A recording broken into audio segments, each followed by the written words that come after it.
de acuerdo a su densidad. Ellas están clasificadas de acuerdo a la densidad. Cuanto más lípido tiene, más voluminosas y menos densas. Esto tiene mucho lípido, poca proteína. Son las menos densas. Very low density lipoprotein. 90% de esto es triglicéridos. Entonces, ¿cuál es la función de un kilomicrón? Llevar los ácidos grasos a las células. ¿Esos ácidos grasos de dónde vienen? ¿De la síntesis hepática? No, viene de la dieta. Recuerden que el kilomicrón nace en el intestino. ¿Sí? Entonces, ellos están clasificados de acuerdo a la densidad. Cuanto más lípidos tengan, menos densas son. Cuanto menos lípido y más proteína, más densas son y son de menor tamaño. Bien, vamos a mirar un poquito sobre cómo funcionaba todo eso. Entonces tenemos 5 lipoproteínas y tenemos ¿cuántas apoproteínas? 10, de las cuales aprendimos 9, pero ustedes tienen que saber 5. ¿Cuáles son las 5? ApoA1, ApoB48, ApoB100, ApoC2, ApoE. Cada uno con una función en particular que ahora vamos a resaltar esas funciones aquí. Entonces vamos a seguir acá para recordar y luego ya vamos a empezar con el perfil lipídico. Bien. Entonces, después del proceso de digestión y absorción de las grasas, donde participan los ácidos biliares, las sales biliares, que va a ser la forma de excretar ese colesterol que está llegando al hígado. Recuerden que el hígado recibía todo ese excedente de lípidos. Y es el único que va a poder excretar ese exceso de colesterol a través de estas moléculas que están ahí. Nosotros en la clase anterior, cuando hablamos sobre los esteroides, mencionamos 2 ácidos biliares. ¿Cómo era su nombre? Ácido cólico y desoxicólico. ¿Sí? Ellos son revolucionantes de las grasas y van a ayudar a las lipasas a actuar.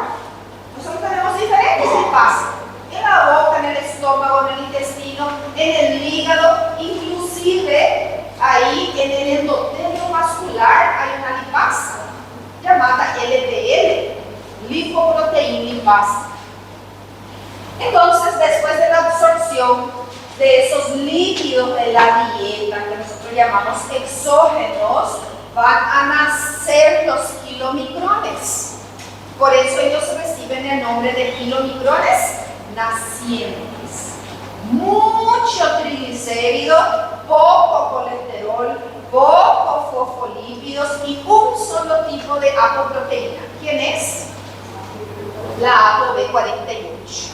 La única de síntesis intestinal.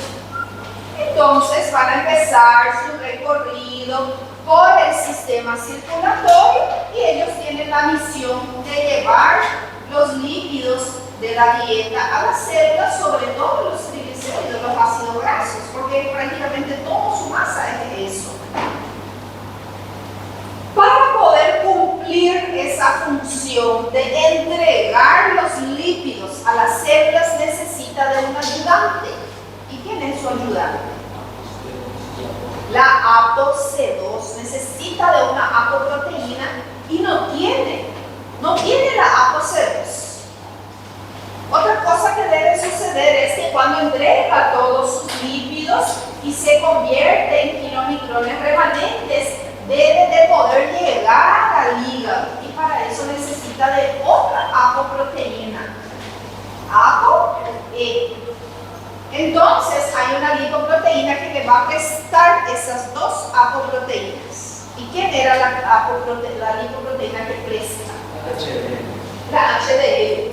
Entonces, en esta circulación se va a encontrar con la HDL y la HDL le va a prestar dos apoproteínas, la ApoC2 y la ApoB. Entonces, con la ApoC2 va a poder activar a la lipoproteína lipasa que degrada los enlaces ésteres, liberando ácidos grasos libres que son captados principalmente por el tejido adiposo y por el tejido muscular. Cuando ellos ya se van achicando, menos lípidos, más colesterol, más SDD de colesterol, se convierten en kilomicrones remanentes. Va a ocurrir algo ahí. ¿Qué pasaba? La HDL le va a sacar otra vez una de las lipoproteínas. ¿Cuál? La ApoC2. Le va a sacar la ApoC2, porque si tiene ApoC2, la ApoC2 es inhibidora de la ApoB. Es inhibidora del receptor de endocitosis hepática. Por eso la HDL tiene que sacar del glúteo.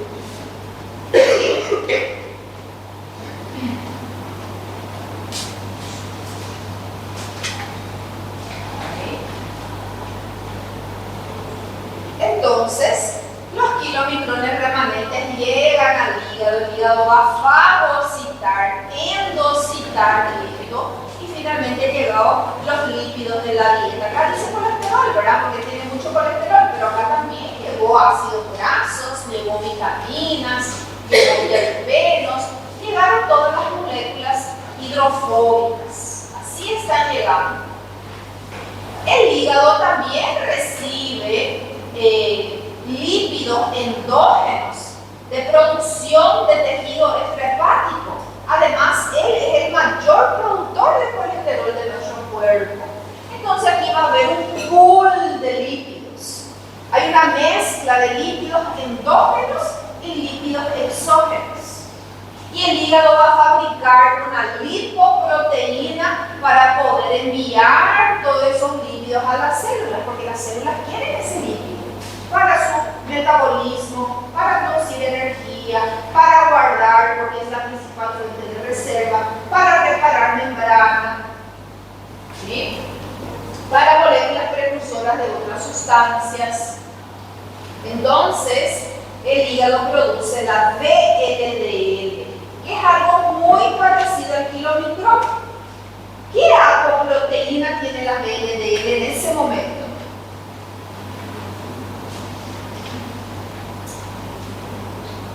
La ApoB100.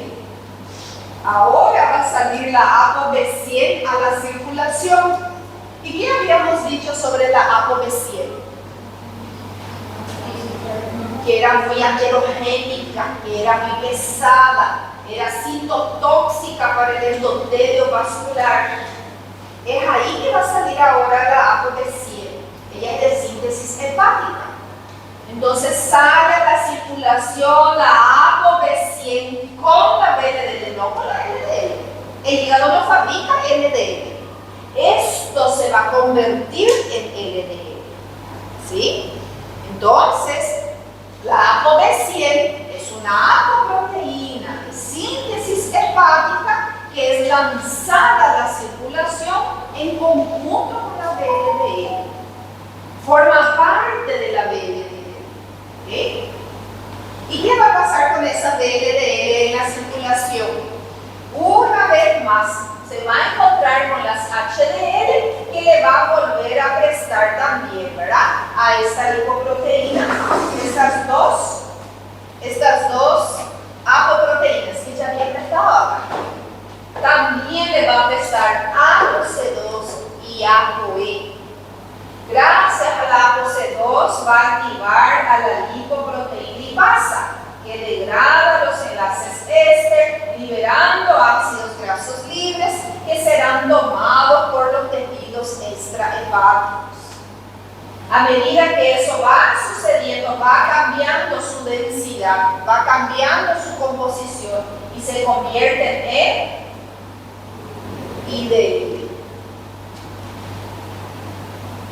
La IDL tiene dos caminos, ¿verdad? La IDL tiene dos caminos. Puede retornar al hígado si la HDL le saca la ApoC2, le va a retornar al hígado. O ella puede seguir entregando un poco más de sus lípidos, un poco más de sus triglicéridos, porque tiene alrededor de 30 a 40% de triglicéridos. Entrega un poquito más, queda con más colesterol, 50% de colesterol y se convierte en LDL. Solo que cuando se convierte en LDL, ella ya no tiene la ApoC2 y ya no tiene la ApoE. La LDL solo tiene una apoproteína, ApoB100. Entonces eso también, ¿sí?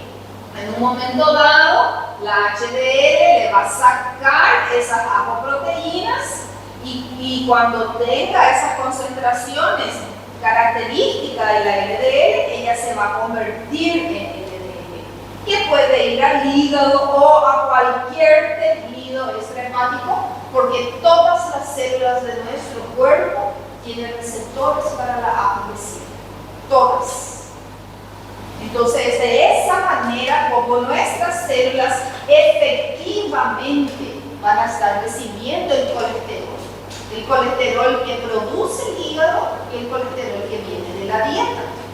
¿Cuánto colesterol por día una persona con una dieta normal ingiere? 150 a 300, ¿verdad? Y está produciendo 1000 miligramos diariamente. Entonces todo eso, la mezcla de todo eso está aquí. Entonces esa célula, a medida que necesita ese lípido, ella va a ir comiendo. Aquí hay señales de que necesita el colesterol. Necesita para preparar membrana, necesita para producir las hormonas esteroideas. Hay algunas células que son especialistas en producir las hormonas esteroideas, ¿verdad? La glándula suprarrenal, los testículos, los ovarios. Entonces hay células que quieren esa LDL, están expectantes, están esperando. Y las células también son capaces de producir ese colesterol. Bien. Cuando hay un desequilibrio, una señalización errónea, una falta de hormonas, porque esa síntesis del colesterol está regulada por hormonas. La hormona que regula la síntesis de colesterol son varias.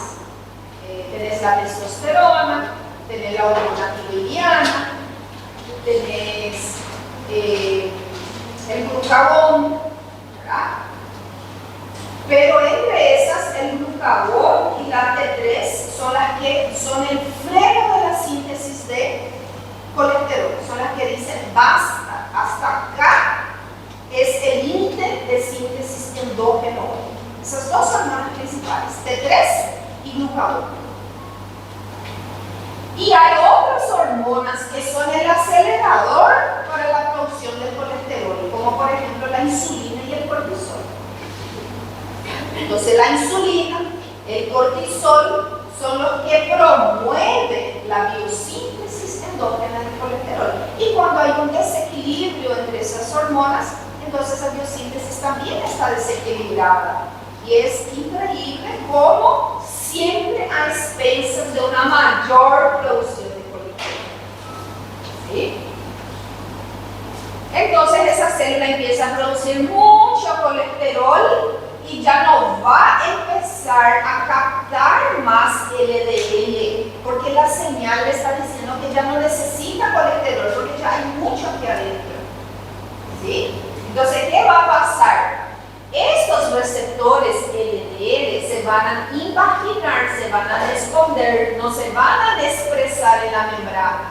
Y si ellos no están expresados en la membrana, no va a haber captación de la LDL. Es ahí donde vemos un aumento importante de la LDL en la sangre del paciente. Y eso es un riesgo coronario, un riesgo cardiovascular. Para salvar toda esa situación tenemos a las HDLs. Las HDLs son las que van a retirar ese exceso de lípidos, no solo del colesterol, sino que también de triglicéridos, de ácidos grasos. El hígado fabrica la HDL, pero ellas pueden aumentar en número en la circulación, ¿verdad? Una mayor demanda cuando es necesario. Entonces aquí había otra esquemita donde nosotros veíamos que la HDL, gracias a la ApoA1, activadora de la LCAT, de la lecitin colesterol aciltransferasa, va a conseguir sacar ese colesterol de ahí. No solo el colesterol, sino que los ácidos grasos también, porque va a formar un éster de colesterol. Entonces es una enzima que hace el trabajo contrario de la lipasa. La lipasa degrada el enlace éster. Lo que hace la lecitina es esterificar colesterol con ácido graso libre. Entonces vos tenés un éster de colesterol que gracias a la proteína transportadora ABCA1 se va a incorporar en la HDL.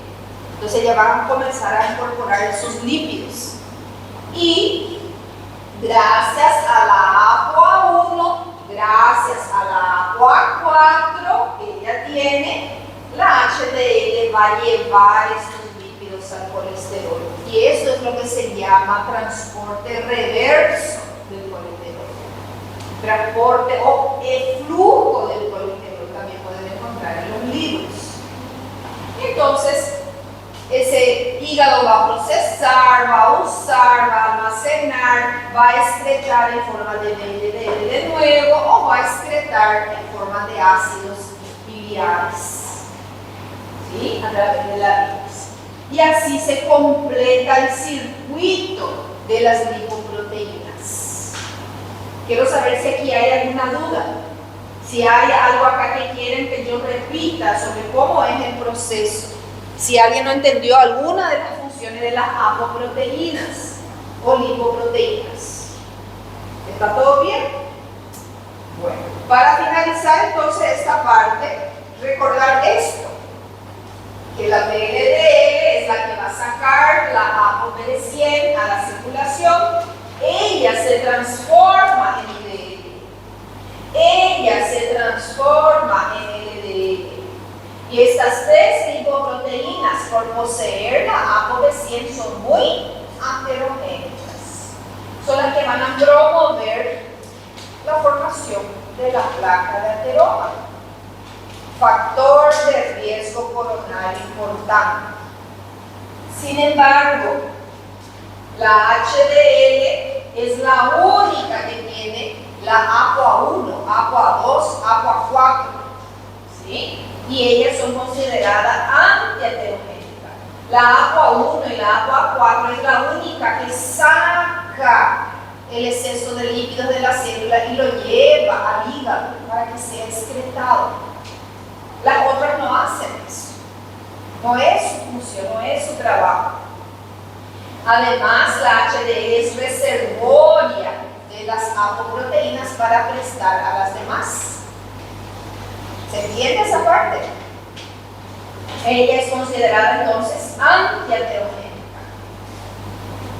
El valor, un valor X que yo le voy a mostrar hoy, es el considerado como factor cardioprotector. Porque se ha visto en los estudios científicos que el varón que tiene más de 55 miligramos de HDL en su circulación y la mujer más de 65 actúa justamente haciendo ese trabajo de sacar los lípidos de las células. análisis. ¿Ya? Ese trabajo. Solo que en el rango de referencia del perfil lipídico viene mayor a 40.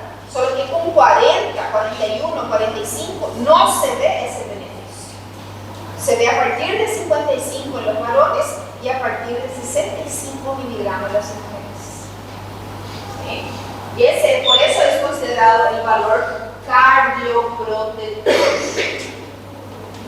Bien, ahora vamos a ver entonces el perfil lipídico. ¿Cómo vamos a interpretar todo eso en el análisis de nuestro paciente?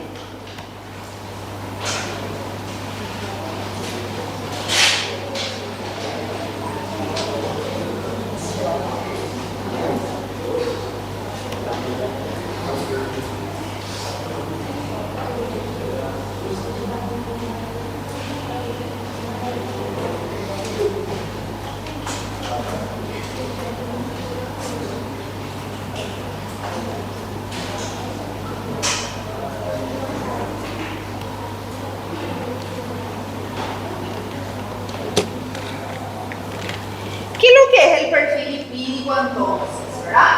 El perfil lipídico es una serie de exámenes que le vamos a pedir a nuestro paciente con un ayuno de por lo menos 12 horas, porque vimos que todo ese proceso metabólico de los kilonitrógenos tarda 12 horas para completarse. Y este perfil lipídico también se denomina lipidograma. Y en algunos países, perfil de riesgo coronario, cuando yo asocio a otros exámenes más actuales, más modernos, que también vamos a ver. Entonces, ¿cuáles son los exámenes de un perfil lipídico? Son 5.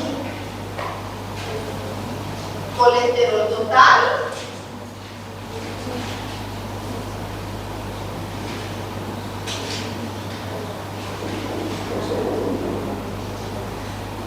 hasta o inferior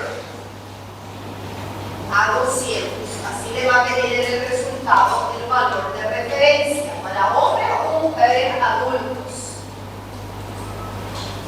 200 miligramos por cada decilitro de sangre.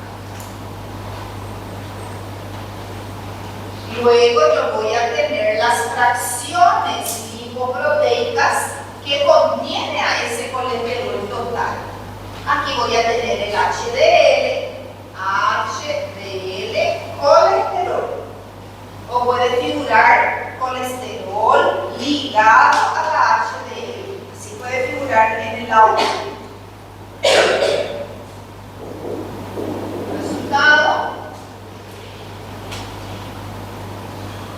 mayor a 40 miligramos por cada decilitro de sangre. Es el valor de referencia.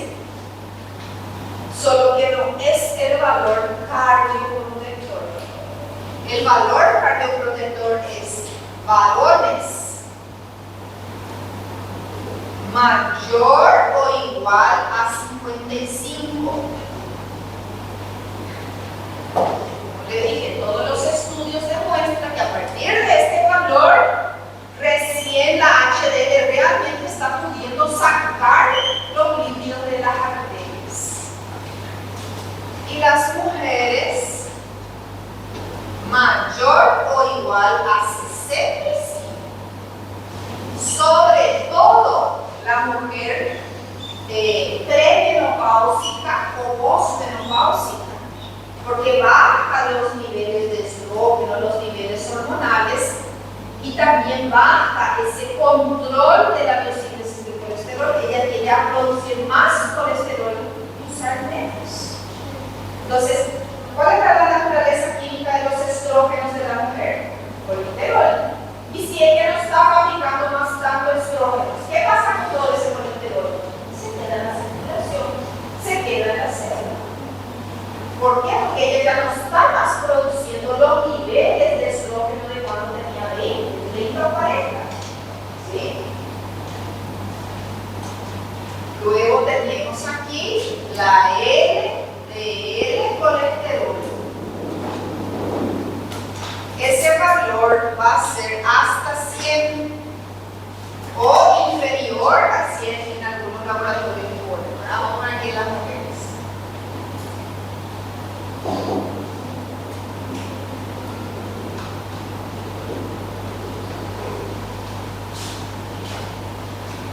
Entonces va a venir así, hasta inferior a 100 miligramos para decilitro es el valor deseable.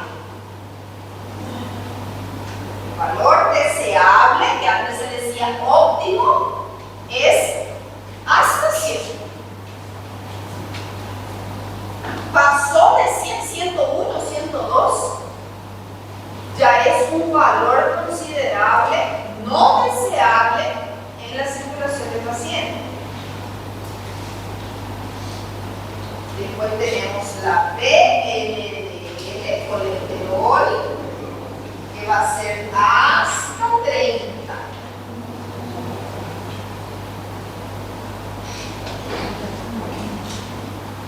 Y por último tenemos los triglicéridos, que tienen mucha relación con la PLDL. Los triglicéridos es hasta, o en el laboratorio va a venir inferior a 150.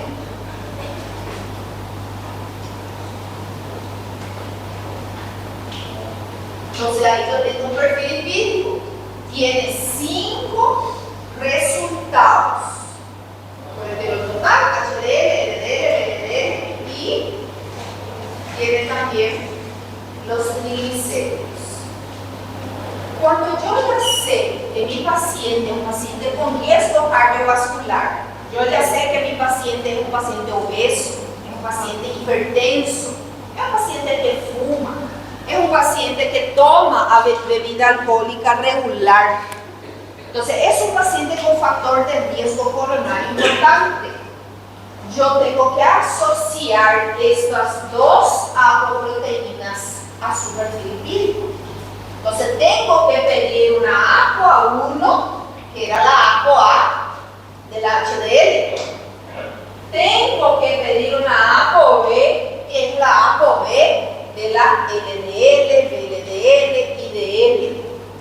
Y ahí se va a hacer una cuentita para poder estratificar el riesgo coronario de nuestro paciente, para poder saber cuánto es su riesgo.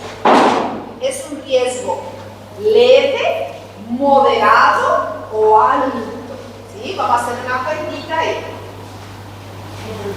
Cada vez que yo sepa que mi paciente tiene hipercolesterolemia familiar, eso ya viene de familia. Desde jovencito tenía colesterol alto. Su papá tiene colesterol de 400, de 500, su abuela, su abuelo también. ¿Sí? Él tiene un histórico familiar de eso. Eso se llama hipercolesterolemia familiar. Yo tengo que pedir esta. Es la apoproteína número 10, la lipoA pequeña. ¿Qué pasa con esta apoproteína? Se pega a la ApoB100, y la hace más pesada, le hace más dañina al endotelio vascular.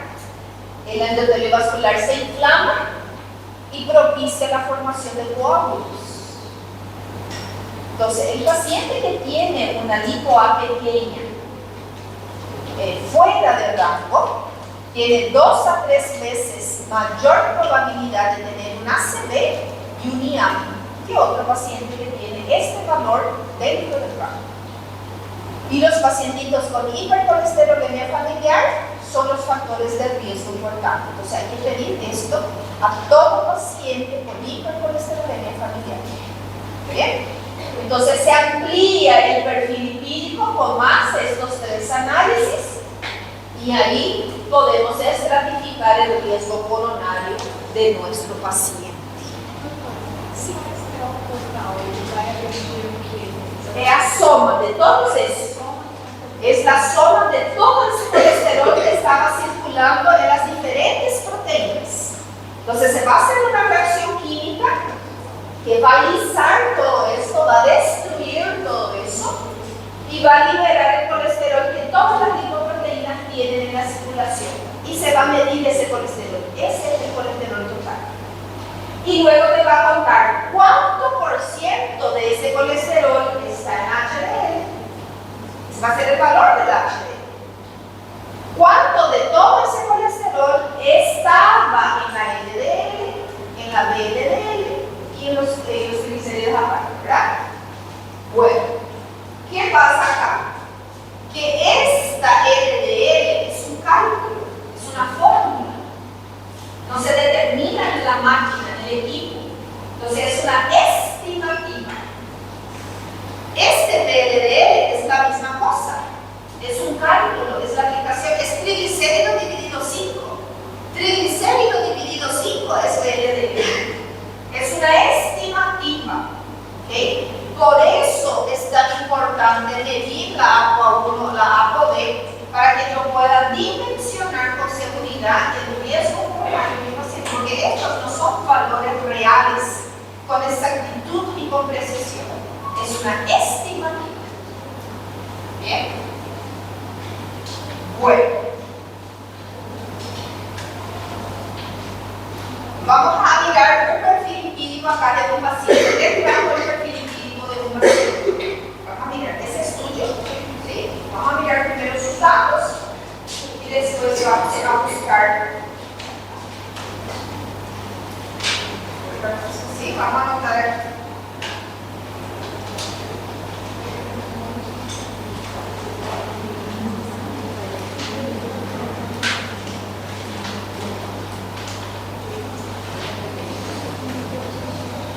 Colesterol total 196. LDL 19.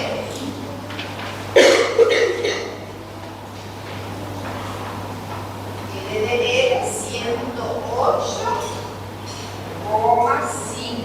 Todo es miligramos por decilitro. 68. Y triglicéridos 95. Muy bien. Entonces, tengo el colesterol total, me dice hasta o inferior a 200. Está ok. Tengo la HDL, me dice que el factor protector coronario para las mujeres es mayor o igual a 0,75. Ok, tiene factor protector cardiovascular. Los triglicéridos es hasta o inferior a 150. Está ok. Los demás yo voy a calcular y ahora van a aprender la fórmula.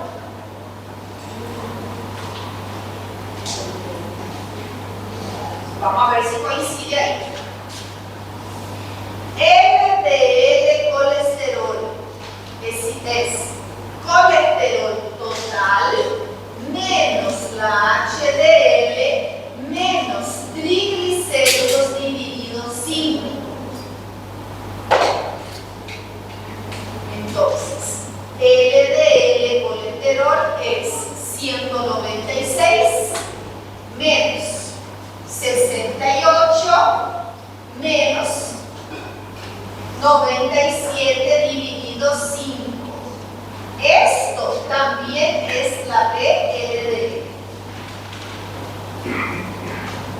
LDL colesterol es, ¿cuánto sale aquí la cuenta? ¿Cuánto sale esta división? 97 dividido 5. 97 dividido 5.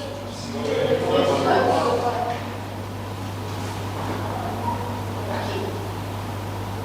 Esa es la VLDL. Bien.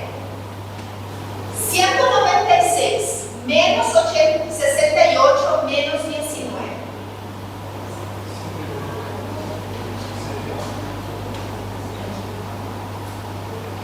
Estos son cálculos, no son determinaciones reales. Por eso es una estimativa de lo que yo tengo ahí en la circulación. ¿Ah? Este perfil empírico está ok, ¿verdad? Cuando yo tengo el perfil empírico del paciente, lo primero que voy a calcular es su colesterol no HDL. Entonces, miré el perfil empírico del paciente, tengo todos los datos y entonces voy a calcular su colesterol no HDL. ¿Qué significa eso? Que de todo ese colesterol yo voy a restar la única que tiene ApoA1, que yo determiné por un equipo, por una máquina.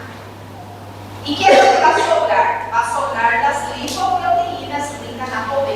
Eso significa esto. Entonces yo tengo aquí colesterol total menos HDL. 196 menos 68. 196 menos 68. 128 miligramos para decirlo. Este valor no debe pasar, debe ser inferior a 130. Casi. Pero voy a ir acá, está todo lindo, perfecto. Chao, para tu casa nos vemos el próximo año. ¿Qué significa esto? Significa las lipoproteínas ricas en ApoB. ¿Quiénes eran ellas? B, LDL, después IDL y por último LDL. Las lipoproteínas ricas en ApoB, muy heterogéneas, mira, inferior a 130. 130, factor de riesgo coronario. O sea, el HDL de ella baja nomás 2 miligramos acá, 66. Ella ya tiene factor de riesgo coronario. ¿Sí? Entonces, vamos a ver otra vez el cálculo. Esta fórmula aquí, chicos, se llama fórmula de Frey-Wald. Fórmula de Frey-Wald. Colesterol total menos la HDL menos el triglicérido dividido 5, vamos a encontrar nuestra LDL. Esa fórmula solo se puede aplicar cuando los triglicéridos es menor que 400. Cuando el triglicérido supera los 400 ya no se puede aplicar la fórmula, porque la LDL va a salir muy baja o incluso negativa. Por eso el mismo perfil empírico viene sin la LDL y va a decir allá, LDL no calculado por el valor de los triglicéridos. Entonces, una cosa que vamos a anotar aquí. Este salió 109. Bueno, entonces, ¿qué vamos a anotar acá? La fórmula solo se aplica para niveles de triacilgliceroles menor a 400.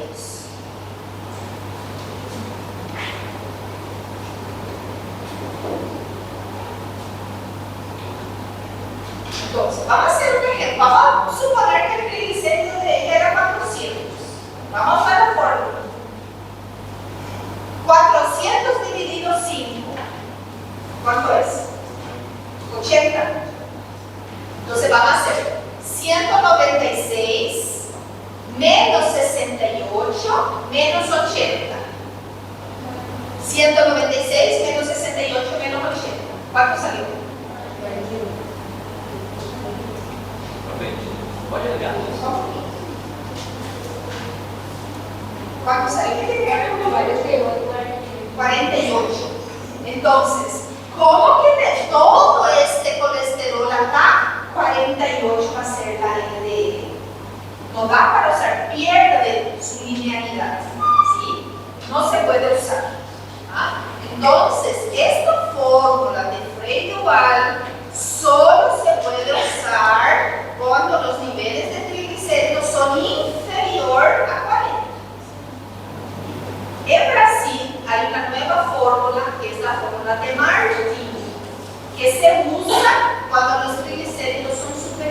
400. Nosotros acá no usamos esa forma. Yo no sé cómo se usa esa forma. Pero en Brasil suele aparecer una LDL calculada y ahí abajo dice cálculo por fórmula de Markov.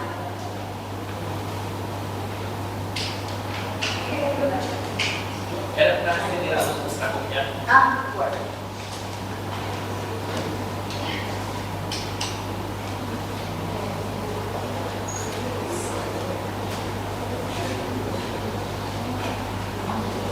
Vamos a buscar tu LDL. Dice el método de tu LDL. ¿Qué dice acá? Calcular. Calcular. Use the formula. Aquí.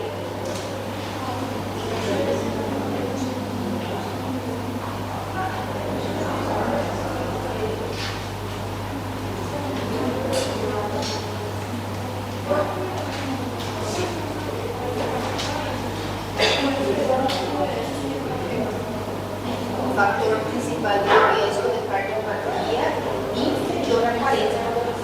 Pues ya te dice que es mayor a 40, o tener menor de 40 que tener. Eso significa ese valor de referencia.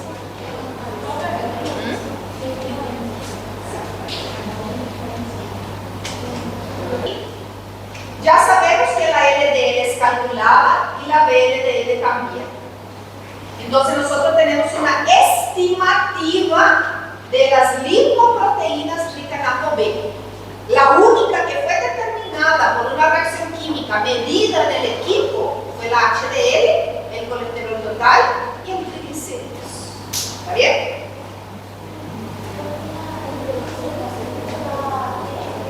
Siempre. Triglicéridos dividido 5 es VLDL. ¿Sí?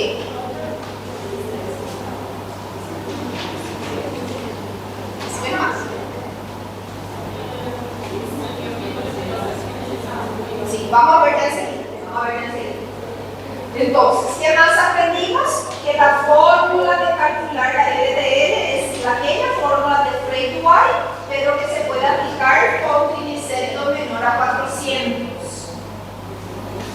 Que cuando yo tengo el perfil lipídico de mi paciente, tengo que calcular el colesterol no HDL y debe dar siempre menor a 130. Cuando da mayor a 130, significa alto riesgo coronario. Entonces yo tengo que pedir la ApoA1 y tengo que pedir la ApoB. Cuando yo tengo esos valores, yo voy a dividir el valor de la ApoB por la ApoA. Cuanto más cerca de 1 sale la división, más elevado riesgo cardiovascular. Entonces, para el varón que tiene 0,9 la división, ¿qué quiere decir 0,9 o 1? Equitativo. Cuando me sale 0,9 la división en el varón, alto riesgo cardiovascular. En la mujer, 0,8. A partir de 0,8, el resultado de esa división ya simboliza alto riesgo cardiovascular. Yo le tengo que enviar a mi paciente al cardiólogo. Es el especialista para poder prevenir los eventos coronarios en el paciente. ¿Bien? Bueno. Entonces así va a venir un resultado. Colesterol total, HDL, LDL, VLDL, triglicéridos, los valores de referencia. Ahí ya van a tener esto, ¿verdad? Que significa demasiado alto, pero siempre hay que saber los normales. Y hay laboratorio que te va a dar la suma de todos ellos, que no debe de pasar 800. Pero lo más importante que esto es calcular el colesterol no HDL. Entonces, colesterol total menos HDL no debe pasar 130, debe ser inferior a 130. Alcanzó 130, ApoA1, ApoB se pide, se solicita eso, ¿sí?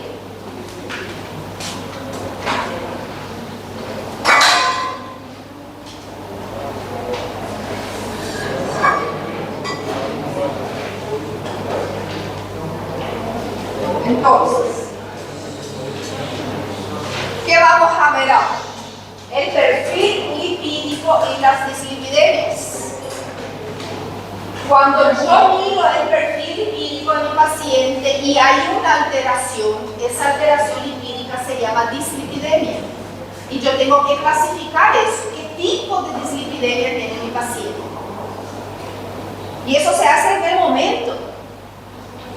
Entonces hay una dislipidemia según su perfil lipídico y según la causa. Yo tengo que hacer doble clasificación. Vamos a practicar eso.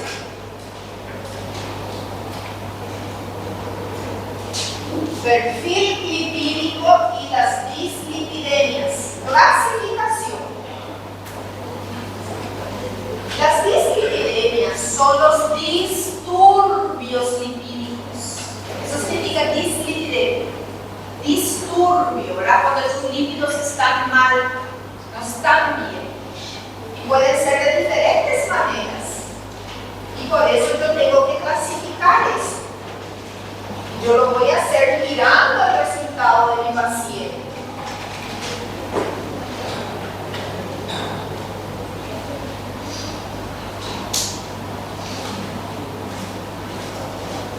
Prende la luz otra vez acá.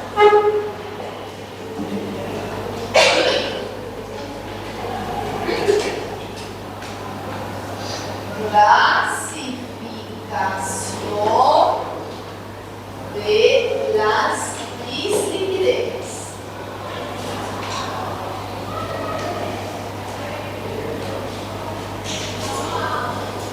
Voy a tener dos situaciones. Vamos a ver aquí. A y B. Según el perfil lipídico,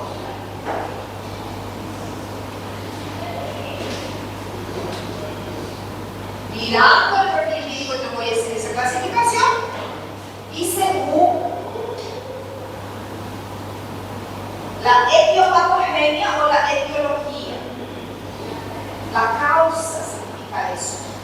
Yo necesito anamnesis, preguntar un poco sobre el paciente,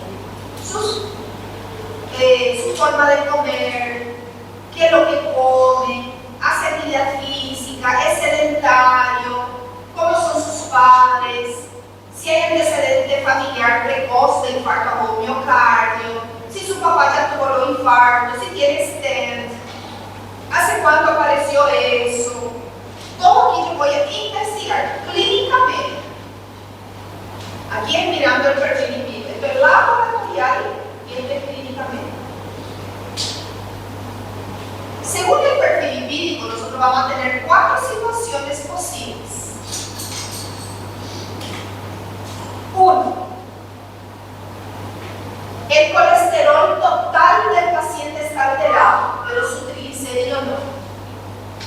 Solo su colesterol total está aumentado. Si su colesterol total está aumentado, la LDL también va a estar aumentada.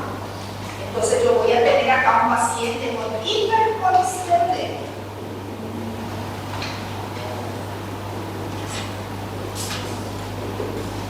¿Qué voy a encontrar en su perfil lipídico? Colesterol total mayor a 200 y la LDL colesterol mayor a ¿cuánto? A 100.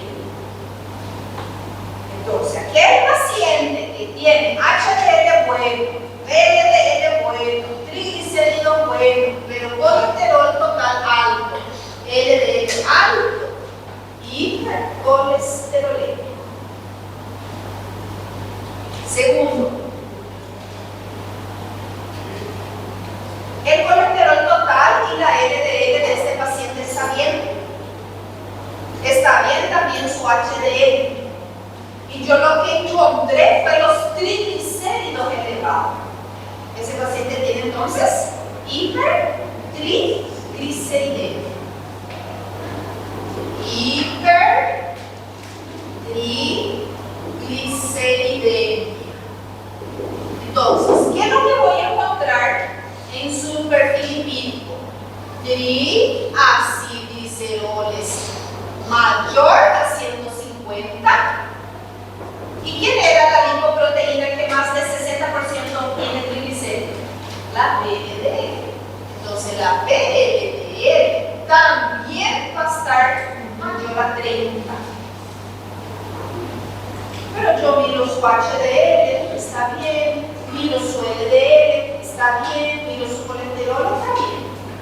Entonces el paciente tiene hipertrigliceridemia. Ahora, la tercera situación puede ser que el paciente tenga estos dos puntos, todo esté mal.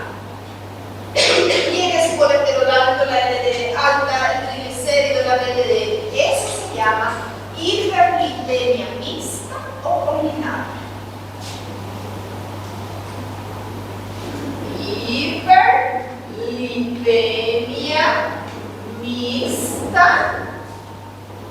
o combinada. Y esta es la famosa dislipidemia. ¿Qué quería decir? Que todo está mal. Un disturbio. Todo está mal. Una mezcla de todo eso. ¿Qué es lo que falta ahora? La HDL baja. Hipo-alfa lipoproteinemia. Hipo-alfa lipoproteinemia. O sea, riesgo cardiovascular importante. ¿Por qué? Porque la HDL de nuestro paciente está baja. Él puede tener una hipercolesterolemia asociada a una hipoalfa lipoproteinemia. Él puede tener una hipertrigliceridemia asociada a una hipoalfa lipoproteinemia. Él puede tener una hiperlipemia mixta o combinada asociada a la hipoalfa lipoproteinemia. O él puede tener solo una hipoalfa lipoproteinemia. Esto está todo bien, pero su HDL es bajo. Y esos son los pacientes jóvenes que más tenemos hoy. ¿Por qué? Porque los pacientes jóvenes no comen omega 3. ¿Y quién era el que fomentaba el omega 3? La producción de la HDL. Entonces hoy tenemos pacientes jóvenes que se van al gimnasio, que hacen actividad física, que son flacos, no son gordos, no son obesos, no tienen sobrepeso, está todo bien, súper fino. Pero la HDL está baja. ¿Y qué es lo que va a condicionar una HDL baja? Riesgo coronario. ¿Sí? Entonces esas son las 4 situaciones que nosotros podemos encontrar en el perfil lipídico de nuestro paciente, que vamos a practicar hoy con los casos clínicos. Bueno, ahora yo tengo que buscar la causa, porque yo tengo que tratar la causa y no simplemente darle remedio a mi paciente para que baje su colesterol. Yo tengo que tratar la causa. Y la causa puede ser 3.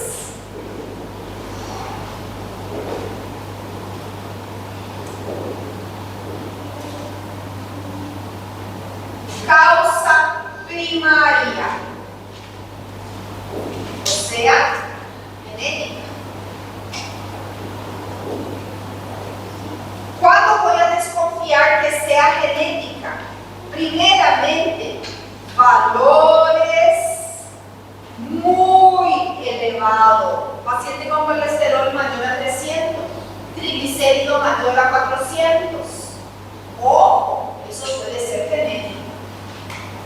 Otra cosa importante, pacientes jóvenes, menor a 45 años, o paciente joven con estos valores exorbitantes, 90%. Sabemos que 1 de cada 500 personas en el mundo entero sufren de dislipidemias primarias, de causas genéticas.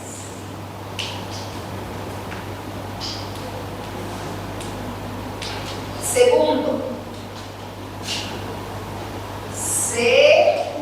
secundaria.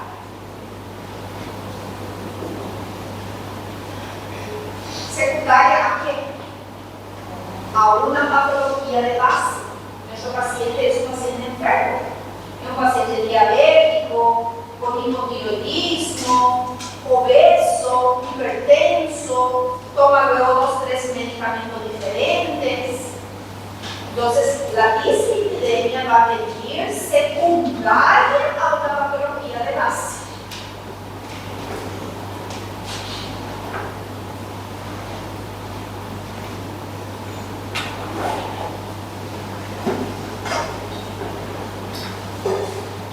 Los campeones, diabetes mellitus,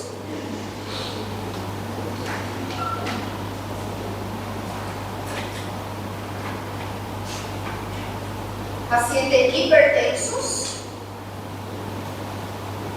que deben tomar 2-3 fármacos. Todo paciente que toma un fármaco de forma continua es un paciente inflamado.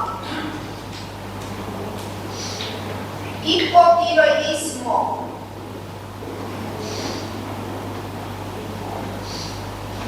Yo le dije a ustedes que la hormona de la tiroides, la T3 o la T4, es la que regula, la que frena la producción de colesterol. Si es un paciente que no tiene suficiente hormona de la tiroides, no está haciendo un buen tratamiento, es un paciente descompensado, él va a tener hipercolesterolemia. Enfermedades autoinmunes. Ejemplo, lupus. Paciente vive a base de corticoides. Paciente con artritis reumatoidea autoinmune vive con corticoides. ¿Y qué es lo que era el corticoide? Cortisol, ¿verdad? Es la corticosterona. ¿Y qué hacía el cortisol con el colesterol? Aumentaba. ¿Sí? Y por último, adquirida.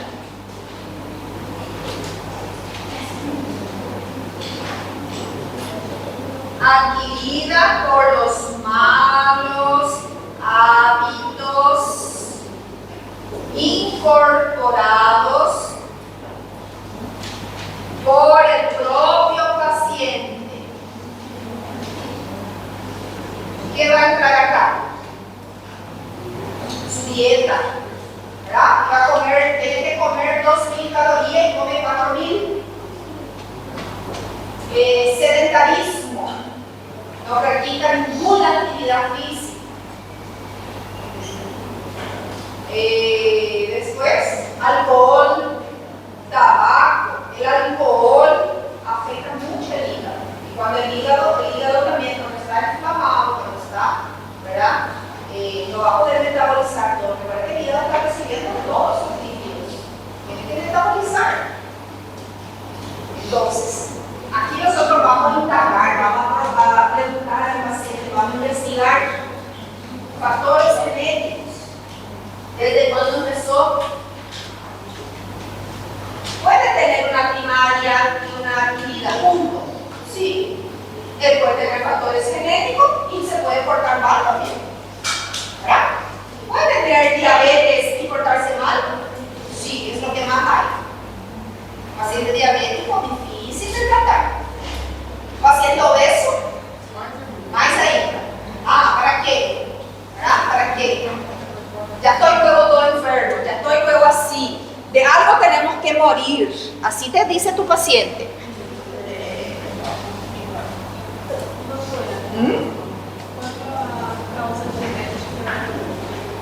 Sí, decime nomás, te escucho. Ajá.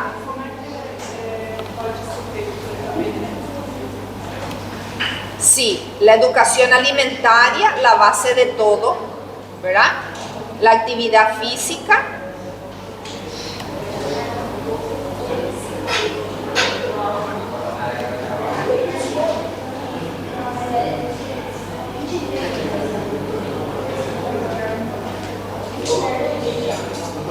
Reeducación alimentaria, actividad física. Sí. Entonces, eso es fundamental porque esos son los demás factores de riesgo. factor de riesgo genético no vas a poder cambiar. Entonces vamos a cambiar los demás. Este perfil lipídico alterado es más uno de los tantos factores de riesgo que hay. ¿Verdad? Fumar, beber, sedentarismo, todos esos son factores de riesgo. Entonces vamos a disminuir los demás factores. Esa es la base. Solo si es que tiene valores demasiado altos, valores superiores a 400, va a tener que tomar medicación. ¿Quién quería preguntar? Sí.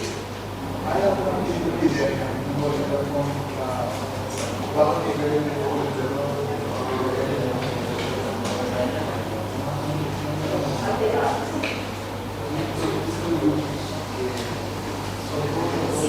Por ejemplo, triglicéridos. ¿Cuánto es el mínimo de triglicéridos que el paciente puede tener? 35.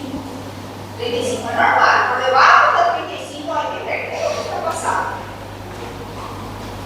El colesterol total por debajo de 80. Difícil que un paciente tenga colesterol por debajo de 80. ¿Verdad? Entonces, Samuel está preguntando si hay una dislipidemia donde los valores son demasiado bajos. Un paciente con hipertiroidismo puede tener valores bajos, pero no por debajo del valor de referencia. No es común eso, ¿verdad? Entonces ahí está el resumencito.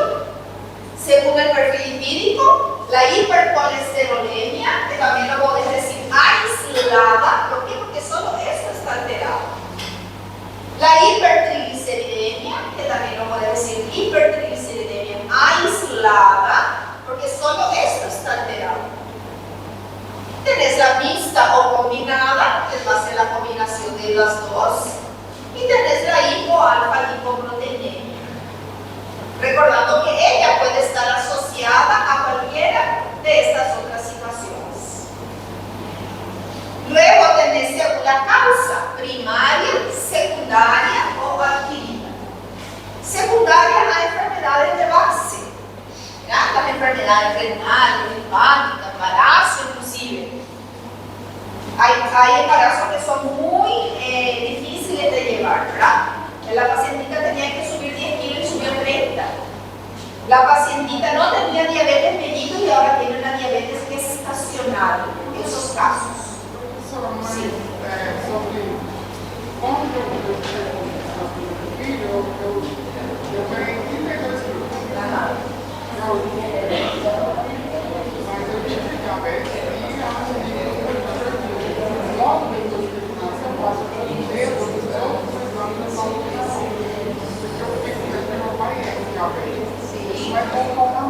Menos mal. Menos de 50% puede normal. ¿Qué vamos a estar mirando en el pacientito? Los xantomas y xantelasmas. Estos son acúmulos de lípidos, de grasa en el tejido subcutáneo. Estos son bultos, ¿sí? Son bolsas de lípidos que están en el talón de Aquiles y se llama xantomas del talón de Aquiles. Y pueden ser tan graves que pueden deformar la articulación. Eso puede estar ahí, en los ojos, es un área muy visible, ¿sí? En los codos, en la retina se puede acumular lípidos y formar lo que se conoce con el nombre de arco corneal. Arco corneal. Ahí en la retina. Lipemia retinales. Cuando el paciente tiene hipertrigliceridemia, podemos encontrar estos xantomas eruptivos. Paciente que tiene triglicéridos mayor a 700, 800, 1000. Hace 2 años atrás tuvimos un paciente con 1100 de triglicéridos. 1100. Tenía xantomas eruptivos. Hasta la línea acá de la palma de la mano se puede hiperpigmentar por exceso de triglicéridos. Se llama xantomas palmares. ¿Sí? Entonces, todo eso nosotros tenemos que mirar en el paciente. ¿Sí? Una vez vino una pacientita junto a mí que tenía estos xantomas Y el médico, ella ya había pasado por el médico y el médico le dijo que ella tenía herpes. Herpes le dijo. El herpes puede dar alrededor del ojo, pero es muy diferente. No es así. ¿Sí? Estos son bolsas con acúmulo de lípidos. ¿Sí? Bueno, este es el suero lipémico, el suero lleno de triglicéridos de kilomicrones de un paciente que no hizo ayuno o que sufre de dislipidemias o hipertrigliceridemia. Este es el suerito del paciente normal. Es amarillo, oro, límpido y translúcido. Este es el plasma de un paciente con dislipidemia. Es lechoso. Imaginen la viscosidad de la sangre. Muy viscosa la sangre. Entonces eso favorece que las partículas se adhieran al endotelio vascular y causen el principal problema, ¿verdad?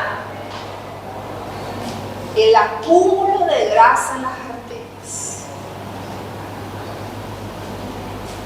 Cuando yo voy a sospechar de una dislipidemia primaria, acá, ya saben, paciente joven y valores muy elevados. Colesterol por más de 300 y triglicéridos más de 400. Eso no va a aparecer porque el paciente come mal. Eso porque hay factores genéticos, factores endocrinos, también puede ser alterando demasiado. Cuando tenemos la dislipidemia mixta, antecedente familiar de cardiopatía isquémica precoz, antecedente familiar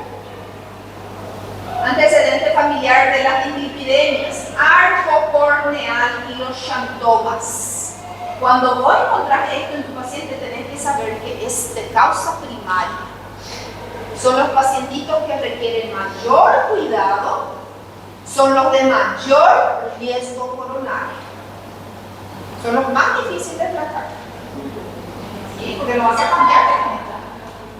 Lo que vas a hacer es disminuir los demás factores de riesgo. Alimentación, actividad física, alcohol, fármacos. ¿Cuándo desconfiar de una causa secundaria?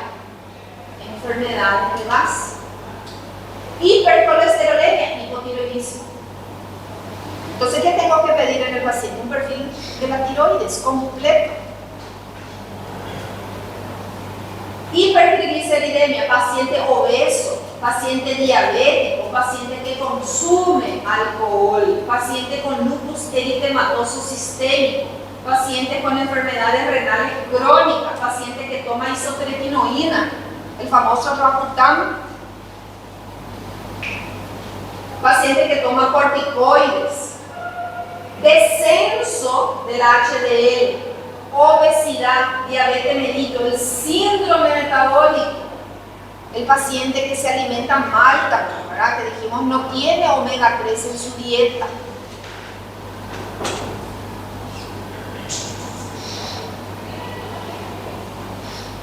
Esos son los pacientitos que vamos a pedir la ApoA1 y la ApoB y vamos a hacer esa cuenta. ApoB dividido ApoA. Para los varones, cuando ese valor alcanza mayor o igual a 0,9, tiene alto riesgo cardiovascular. Cuando esa cuentita, en el caso de las mujeres, alcanza 0,8 a más, tiene alto riesgo cardiovascular. Siempre vamos a pedir la ApoB y la ApoA a todo paciente que le salió su colesterol no HDL mayor a 130. ¿Sí? Bueno, ahora vamos a practicar. Vamos a hacer la estratificación del riesgo coronario. Hay calculitos que tenemos que hacer. Vamos a agarrar. ¿Quiénes son los pacientitos que vinieron hoy?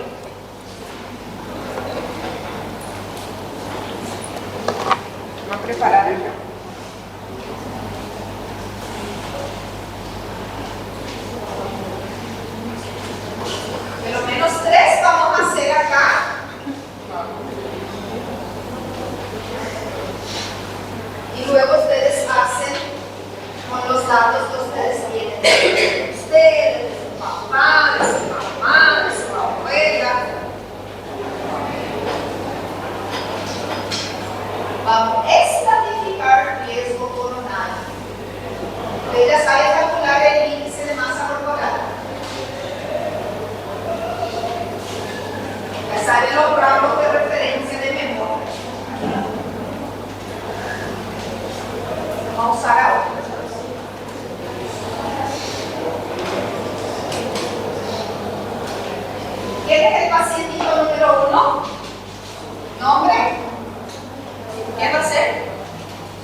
48 era, ¿verdad? 47. Muy bien. ¿Qué necesitamos acá de los pacientitos? Y trajimos la balanza, traje para sacar la presión y todo eso, ¿sí? Necesitamos el peso, la altura, van a calcular el IMC, van a sacar la presión arterial, van a sacar la circunferencia abdominal y van a anotar aquí los resultados del laboratorio. Puede ser el total